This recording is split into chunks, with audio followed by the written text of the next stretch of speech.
कैसे हैं आप सब? आई थिंक सब अच्छे ही होंगे। स्वागत है आप सबका अपने YouTube channel DM success by Monica में। अपन पढ़ रहे हैं मनोविज्ञान, और मनोविज्ञान ने अपन ने सेकंड टॉपिक अपना शुरू कर रखा था अधिगम, और अधिगम में अपन व्यवहारवादी सिद्धांत पढ़ रहे थे। जिसमें पहले अपन ने थोंडाइक का सिद्धांत पढ़ा था। थोंडाइक ने भूखी बिल्ली पर प्रयोग किया था और प्रयास एवं त्रुटि का सिद्धांत दिया था, एसआर थ्योरी जिसको बोला जाता है। आज अपन पढ़ेंगे शास्त्रीय अनुबंधन का सिद्धांत, यानी classical theory, classical conditional theory. और ये किसकी है? ये है पावलोव की। और पावलोव का पूरा नाम क्या है? Ivan Petrovich Pavlov. और ये रूसी शरीर शास्त्री थे। देखिए शुरू करते हैं। शास्त्रीय अनुबंधन का सिद्धांत अपन ने पहला पढ़ा था थोंडाइक का, और अपना सेकंड है शास्त्रीय अनुबंधन का सिद्धांत। 1904 में किसने दिया था? पावलोव ने दिया था। और पावलोव कौन थे? ये थे रूसी शरीर शास्त्री थे। रूसी शरीर शास्त्री थे। देखो इसके अलग अलग नाम हैं। सबसे पहले तो इन्होंने किस पर प्रयोग किया है? तो इन्होंने कुत्ते की लार पर प्रयोग किया था। कुत्ते की लार पर प्रयोग किया था, और इसके लिए इनको 1904 में नोबेल पुरस्कार भी मिला है। नोबेल पुरस्कार इनको मिला है। ठीक है, देखो। और ये अनुबंधन या शास्त्रीय अनुबंधन के जनक कौन माने जाते हैं? तो पावलोव माने जाते हैं।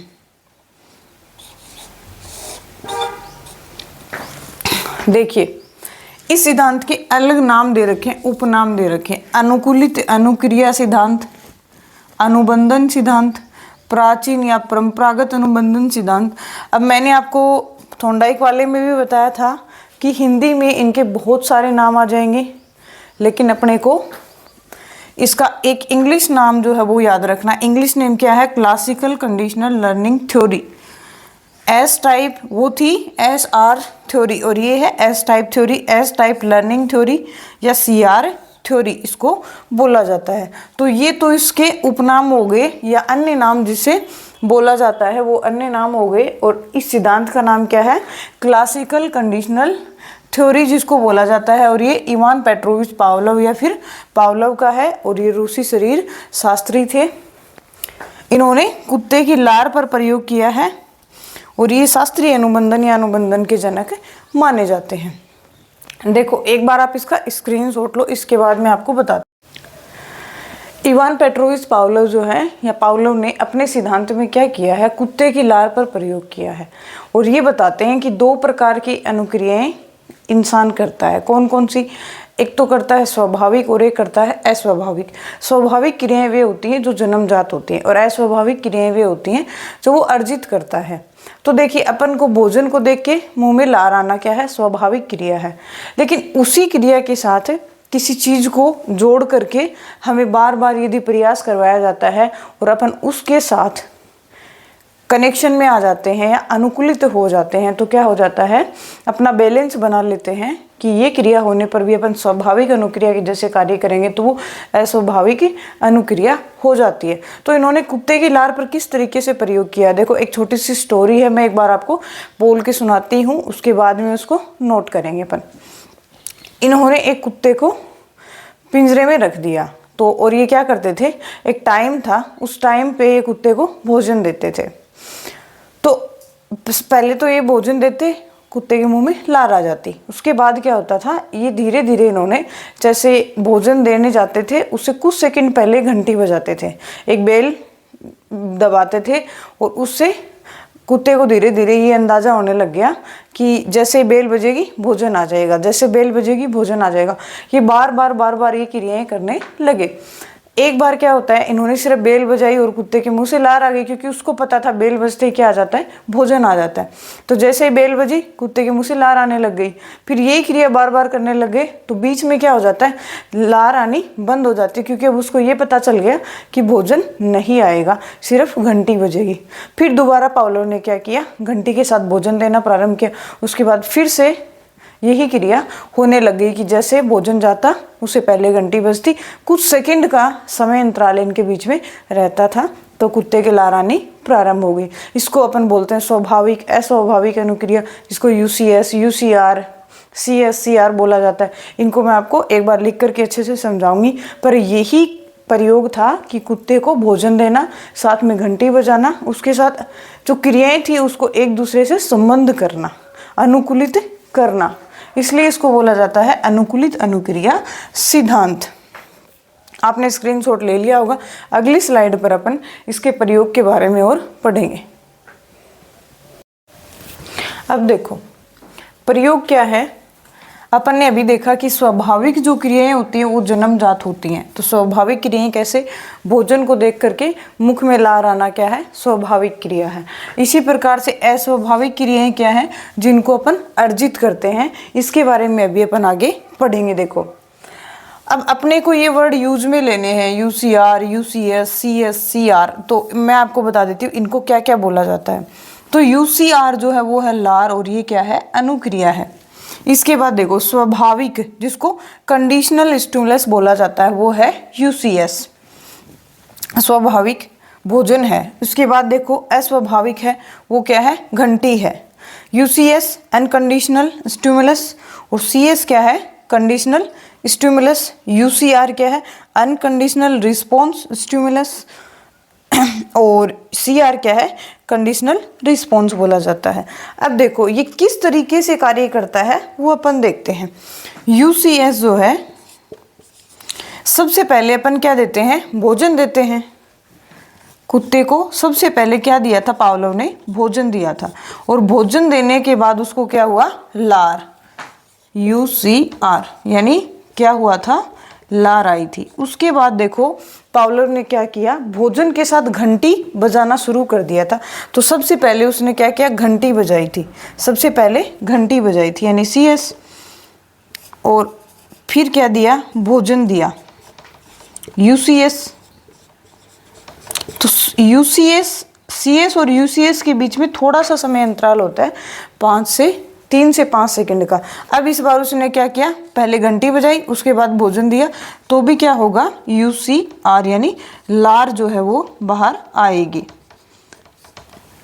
अब लास्ट में क्या करता है, CS यानी घंटी तो बजाता है, लेकिन भोजन देना बंद कर देता है। तो फिर भी क्या होगा, लार आएगी, क्योंकि उसको तो पता है कि पहले घंटी बजती है, उसके बाद क्या आता है, भोजन आता है। तो क्या होगा, देखो इस पूरे सिद्धांत में, पूरी थ्योरी में, पूरे प्रिंसिपल में एक ही बात है कि पहले उसने भोजन दिया तो कुत्ते ने लार आई, उसके बाद उसने क्या किया, भोजन से कुछ सेकंड पहले घंटी बजा दी, फिर भोजन दिया तो लार आई। उसके बाद धीरे धीरे ये प्रक्रिया एक बार में नहीं हुई, बार बार चलती रहती है। उसके बाद क्या हुआ, उसने बार बार घंटी बजाई, भोजन दिया, घंटी बजाई, भोजन दिया, फिर धीरे धीरे भोजन देना बंद कर देता है, कभी देता है, कभी नहीं देता, कभी देता है, कभी नहीं देता। इसके बाद धीरे धीरे क्या करता है, सिर्फ घंटी बजाता है, उसके लार आती है। तो ये है पावलोव का सिद्धांत का इम्पोर्टेंट जो पार्ट है वो, कि पहले कौन कौन सी क्रियाएं होती हैं। तो पहले भोजन देते हैं तो कुत्ते में लार आती है, फिर घंटी बजाते हैं, भोजन देते हैं तो भी क्या आती है, लार आती है। उसके बाद भोजन देना बंद कर देते हैं, सिर्फ घंटी से ही कुत्ते ने क्या कर दिया, लार देना शुरू कर दिया। अब इसके बाद इसके कुछ तो वर्ड्स हैं जिनको क्या क्या बोला जाता है, अपन उसके बारे में पढ़ेंगे कि इनको क्या क्या बोला जाता है, और इस सिद्धांत से अपन को क्या शिक्षा मिलती है, अपन क्या चीज़ें सीख सकते हैं। एक बार मैं फिर से दोहरा देती हूँ, स्वाभाविक क्रियाएं वो होती हैं जो जन्मजात होती हैं, और अस्वाभाविक क्रियाएं वो होती हैं जिनको अपन अर्जित करते हैं। कैसे, देखो जैसे कुत्ते ने घंटी के साथ अपना कनेक्शन कर लिया है कि घंटी बजाते ही उसने लार देना प्रारंभ कर दिया था। अब इसी तरीके से इसको स्वाभाविक यानी भोजन को UCS बोला जाता है, अनकंडीशनल स्टिमुलस, और अस्वाभाविक उद्दीपक घंटी को बोला जाता है CS यानी कंडीशनल स्टिमुलस। ठीक है, इसके बाद देखो UCR, जिसको अपन ने लार कहा है, अनकंडीशनल रिस्पॉन्स, और CR जिसको कंडीशनल रिस्पॉन्स बोला जाता है। ये वर्ड हैं, ये मैंने आपको हिंदी और इंग्लिश दोनों में बता दिए हैं, दोनों को याद करना है। इसके बाद अपन ने देखो ये देखा है कि पहले भोजन, उसके बाद क्या, लार, इसके बाद घंटी के साथ भोजन, उससे भी लार, और फिर भोजन देना बंद कर दिया, घंटी के साथ सिर्फ लार का क्या हो गया, कनेक्शन हो गया।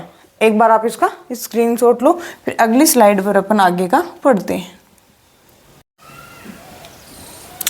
शास्त्रीय अनुबंधन सिद्धांत। देखो अब अपन इसकी कुछ शब्दावली या कुछ महत्वपूर्ण वर्ड हैं, इंपॉर्टेंट कुछ वर्ड्स हैं, इनको देखेंगे कि किसको क्या बोला जाता है। कई बार पूछ लिया जाता है एग्जाम में, सीटेट एग्जाम में मोस्टली पूछा जाता है। देखो विलोप या एक्सटेंशन क्या होता है कि CS, अपन ने इन सब के बारे में पढ़ लिया कि CS किसको बोला जाता है, UCS UCR इन सब के बारे में, तो मैं बार बार वो नहीं लिख करके आपको शॉर्टली बता रही हूँ कि CS यानी घंटी बजाने पर UCR लार का नहीं आना, क्योंकि बार बार घंटी बजाने पर भोजन नहीं दिया जा रहा तो एक कुछ समय ऐसा आता है जब वो क्या करता है, लार बंद कर देता है, तो लार नहीं आएगी, यानी विलोप हो गया, लार नहीं आई। उसके बाद देखो संबंध प्रतिक्रिया कंडीशनड रिस्पॉन्स कैसे हुआ, CS से UCR यानी घंटी बजाने पर लार आना, तो अनुकूलित अनुक्रिया है, अपन ने पढ़ा है, उसने अपना कनेक्शन बना लिया है।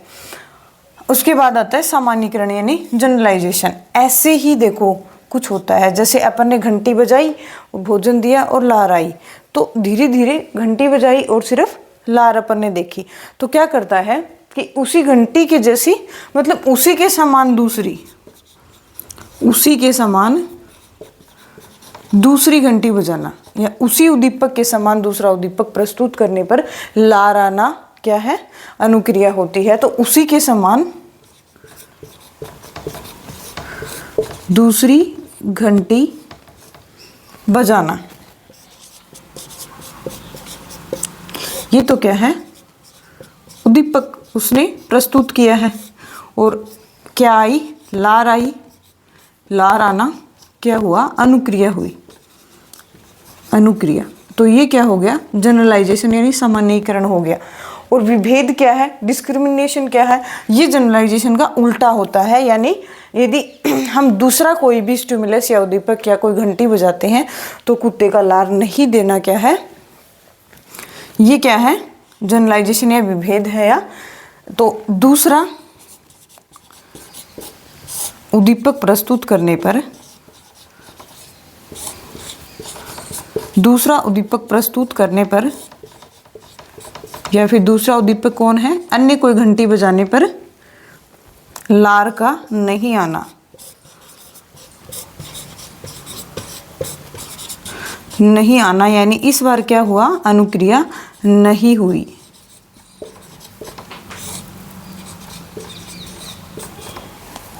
लार का नहीं आना यानी अनुक्रिया नहीं हुई। अब देखो पुनरावृत्ति क्या है, ऐसे ही बार बार अपन घंटी बजा रहे हैं और कुत्ता जो है वो लार देता जा रहा है, अपन ने भोजन उसको नहीं दिया, तो ये क्या हो गया था, विलोप हो गया था। पर बीच में क्या करता है, घंटी बजाने पर वह लार दे देता है, तो क्या हो जाता है, पुनरावृत्ति, रिपीटेशन हो जाता है, यानी CS देने पर वो फिर से UCR देता है। ठीक है, अब देखो स्वतः परिवर्तन, और स्वतः परिवर्तन या स्वतः रिकवरी में क्या है, इसी तरीके से पुनरावृत्ति में भी यही होता है और स्वतः परिवर्तन में भी यही होता है कि वह अन्य किसी उद्दीपक या उसी उद्दीपक के साथ दोबारा वह अनुक्रिया करने लग जाता है। तो अपन ने अभी पढ़ा है पावलोव का सिद्धांत।